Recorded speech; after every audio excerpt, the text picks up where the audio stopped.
ലൈംഗിക ആക്ഷേപത്തിൽ മനം നൊന്ത് യുവാവ് ജീവനൊടുക്കിയ സംഭവത്തിൽ ബസ്സിലെ CCTV ദൃശ്യങ്ങൾ കൈരളി ന്യൂസിന് ലഭിച്ചു.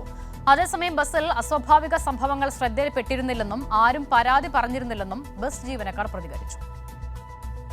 ദീപക് ജീവനൊടുക്കിയ കേസിലെ പ്രതി ഷിംജിത മുസ്തഫ മൊബൈൽ ഫോണിൽ ദൃശ്യങ്ങൾ ചിത്രീകരിച്ച ബസ്സിലെ CCTV ദൃശ്യങ്ങളാണ് പുറത്തുവന്നത്.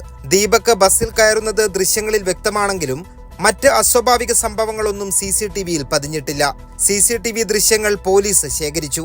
അതേസമയം പ്രതിയായ ഷിംജിതയുടെ ആരോപണങ്ങൾ ശരിവെക്കുന്ന ഒരു കാര്യവും ബസ്സിനകത്ത് ശ്രദ്ധയിൽപ്പെട്ടിട്ടില്ലെന്ന് ബസ് ജീവനക്കാരും പറഞ്ഞു. പയ്യന്നൂർ റെയിൽവേ സ്റ്റോപ്പിൽ നിന്ന് നിരവധി പേർ ബസ്സിൽ കയറിയതിനാൽ നല്ല തിരക്കുണ്ടായിരുന്നു. എന്നാൽ അസ്വാഭാവിക സംഭവങ്ങൾ ശ്രദ്ധയിൽപ്പെടുകയോ ആരെങ്കിലും പരാതി പറയുകയോ ചെയ്തിട്ടില്ലെന്നും ജീവനക്കാർ പറഞ്ഞു.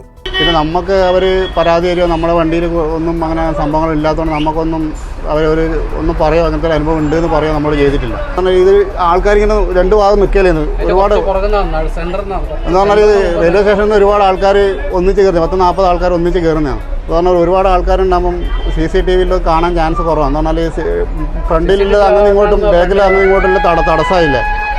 ആ ഒരു ഇതുകൊണ്ട് CCTVയിൽ കാണാൻ വ്യക്തത കുറവായിരിക്കാൻ ചാൻസ്. ദൃശ്യങ്ങൾ സമൂഹ മാധ്യമങ്ങളിൽ പ്രചരിച്ചതിന് ശേഷമാണ് ഇത്തരം ഒരു സംഭവം നടന്നതായി അറിഞ്ഞതെന്നും ജീവനക്കാർ പറഞ്ഞു.